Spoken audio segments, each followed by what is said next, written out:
At 0842 on the morning of January 29, 1944, Captain Frederic John Walker stood on the open bridge of HMS Starling, the lead ship of the 2nd Support Group. The ship was pitching 20 degrees in the heavy Atlantic swell. The temperature was 2 degrees above freezing. Spray from the bow froze instantly on the steel railings. Walker was 47 years old, a man with deep lines etched into his face and eyes that looked perpetually tired. He was wearing a battered duffel coat over his uniform and a pair of old sea boots. He held a mug of cocoa that had long since gone cold. To the casual observer, he looked like just another exhausted officer in the Royal Navy. In reality, he was the most dangerous man in the North Atlantic, and he was about to prove that the Admiralty's entire manual on anti-submarine warfare was wrong. HMS Starling was a modified Black Swan-class sloop, pennant number U-66. She was built for one purpose: hunting. She displaced 1,350 tons and was armed with 6 4-inch anti-aircraft guns. But her real teeth were hidden on the quarterdeck, rails capable of holding 40 depth charges and throwers that could launch them 70 yards from the ship. Below the waterline, she carried the Type 144 ASDIC sonar set. This device sent out a supersonic ping through the water. If the sound wave hit a submarine, it echoed back. The operator would hear a sharp ping instead of a dull reverberation. The time it took for the echo to return gave the range. The pitch gave the movement Doppler effect. But there was a flaw in the technology, a flaw that was killing British sailors. When a destroyer attacked a submarine, according to the 1943 Royal Navy doctrine, it would accelerate to full attack speed, usually 20 knots. The rushing water over the hull created deafening acoustic noise. This self-noise blinded the ASDIC. As the ship rushed in for the kill, it would lose contact with the submarine for the final 600 yards. The U-boat commander, hearing the propellers approaching, would simply turn hard to port or starboard. The depth charges would explode harmlessly in empty water. The success rate for these attacks was less than 6%. Walker knew this. He had argued against high-speed attacks for 10 years.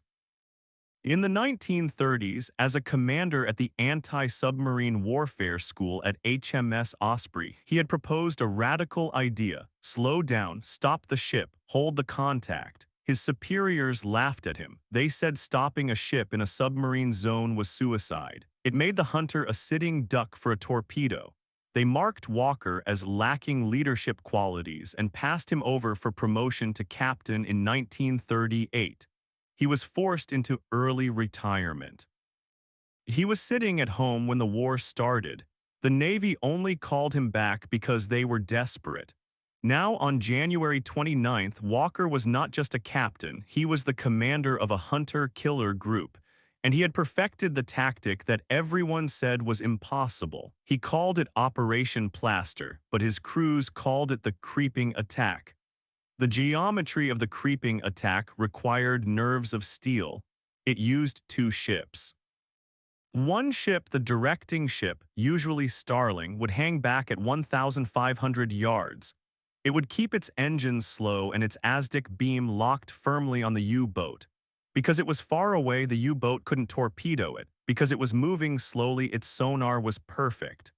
The second ship, the attacking ship, usually HMS Wild Goose or HMS Kite, would move in for the kill, but it wouldn't rush. It would creep. It would set its engines to dead slow 5 knots. At that speed, the propellers made almost no noise. The U-boat, listening on its hydrophones, would hear the distant pings of the Starling, but it wouldn't hear the Wild Goose sliding directly overhead. The U-boat captain would think he was safe. He wouldn't know he was dead until the explosives hit the water. At 09:15, the alarm bell on the Starling rang. Action stations. The ASDIC operator, leading seaman William Kelly, had a solid contact, bearing red 40. Range 2,400 yards. The echo was sharp and metallic, the unmistakable sound of sound waves hitting a steel pressure hull. It was U-592, a Type VIIC U-boat commanded by Oberleutnant Heinz Jaschke. The U-boat was transiting back to France after a failed patrol. Jaschke took his boat deep, diving to 500 feet, trying to hide beneath the thermal layers of cold water that could distort sonar. Standard doctrine said, rush in, drop a pattern. Hope for the best. Walker picked up the microphone. Starling to Wild Goose, I have contact. Operation Plaster, I will direct, you will creep. The Wild Goose, commanded by Commander DEG Wemyss, acknowledged.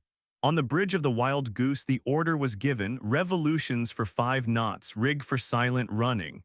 The crew moved quietly, they turned off fans, they stopped talking, the ship ghosted forward. On the Starling, Walker stood over the plot table. He watched the range counter tick down. 2,000 yards, 1,500 yards. He gave course corrections to Wild Goose over the TBS talk between ships radio. Steer 270, he is turning slightly. Walker was playing a video game before video games existed. He was steering another ship by remote control. Down in U-592, the hydrophone operator was confused. He could hear the pings from Starling, but they were far away. He reported propeller noise distant, no high-speed screws. Oberleutnant Jaschke relaxed slightly. The British destroyers usually charged in like bulls. If they weren't charging, maybe they hadn't found him. At 0950, the Wild Goose was directly over the target. The ASDIC operator on Starling confirmed target is coincident with attacking ship. Walker spoke one word into the radio, fire. On the quarterdeck of Wild Goose, the order was relayed. The depth charge crews pulled the levers. A pattern of 26 depth charges rolled off the stern rails and fired from the side throwers. These weren't standard charges. They were Mark VII heavy charges filled with Minol explosive set to detonate at 500 and 700 feet. There is a 30-second delay between dropping a deep-set charge and the explosion. For 30 seconds, the ocean was silent. Then the water boiled. A shockwave hit the Wild Goose so hard it knocked men off their feet. A dome of white water rose 60 feet into the air. Inside U-592, the world ended. The pressure hull, already stressed by the depth, was hammered by the shockwaves. The lights blew out, pipes burst, the hull cracked. The U-boat imploded instantly, killing all 49 men on board. On the surface, a large bubble of air, oil, and wreckage broke the surface. Walker noted it in the log, U-592 destroyed, resume patrol, 1 down. But Walker knew this was just the beginning. British Naval Intelligence, Room 40, had decrypted signals indicating a massive concentration of U-boats gathering west of Ireland. They were forming a wolfpack to attack convoy SL-147. Walker wasn't going to wait for them to attack the convoy.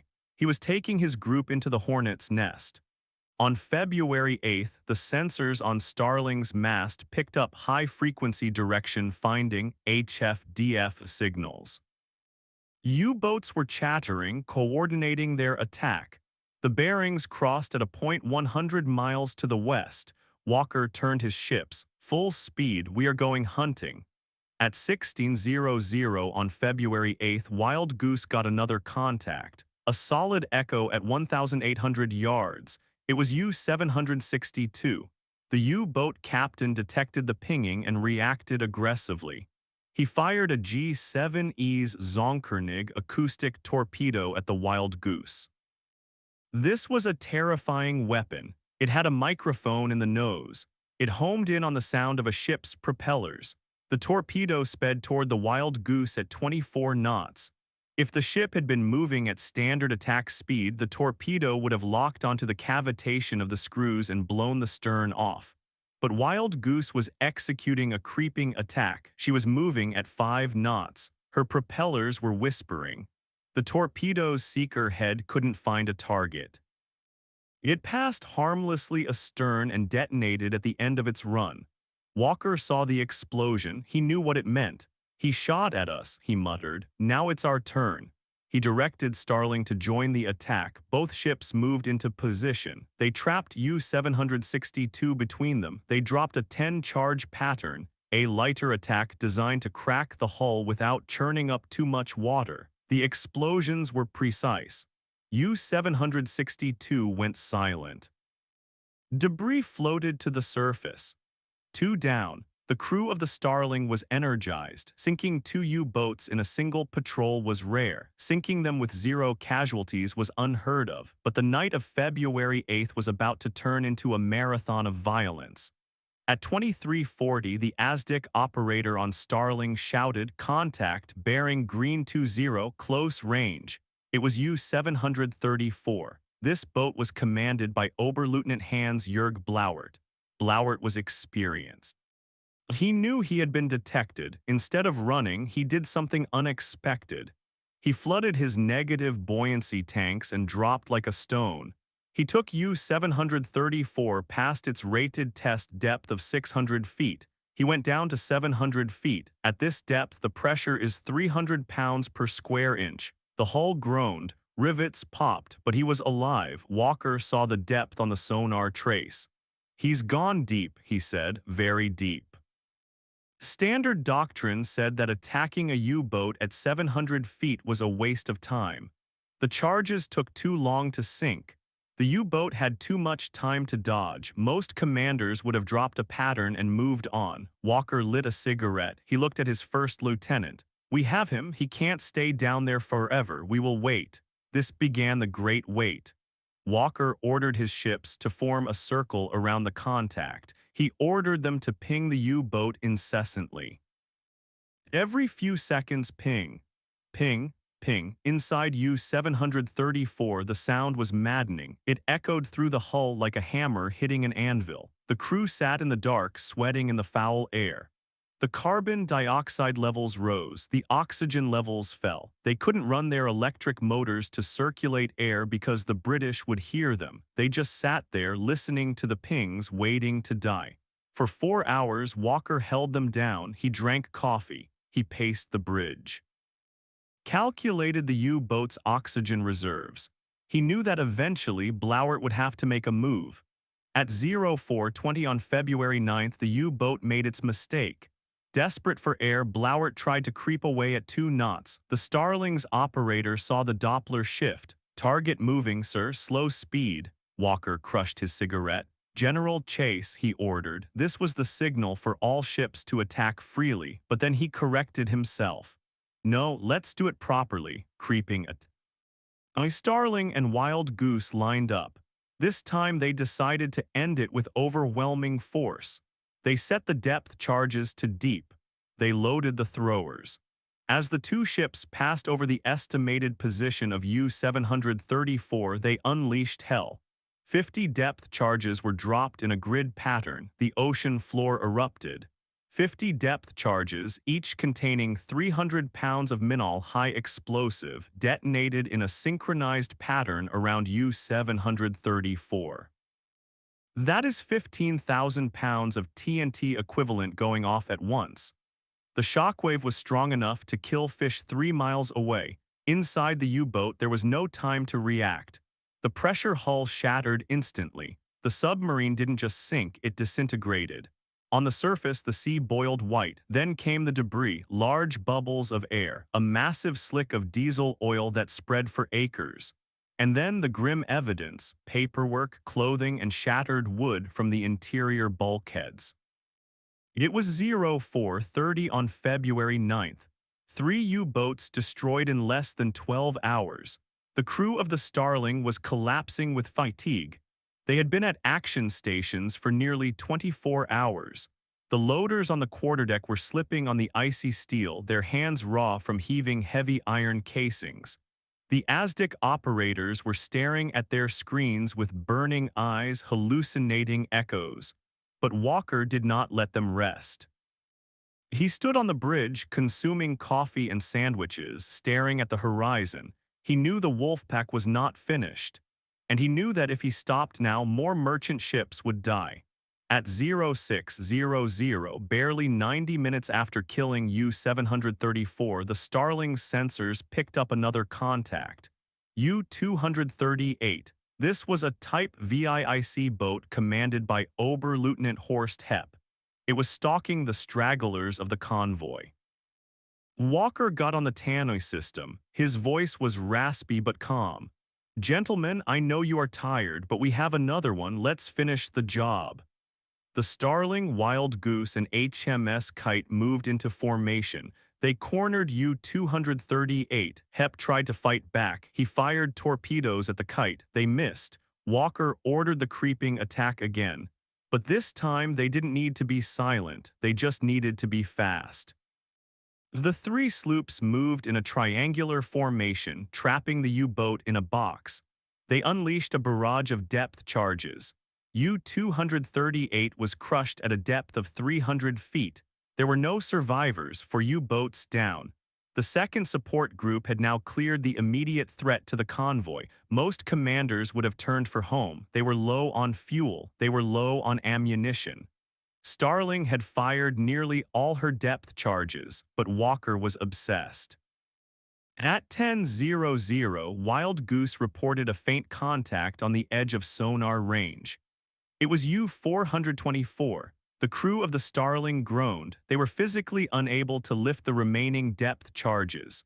Walker sent the cook, the stewards, and the writers, the administrative staff, down to the quarterdeck to help load the rails.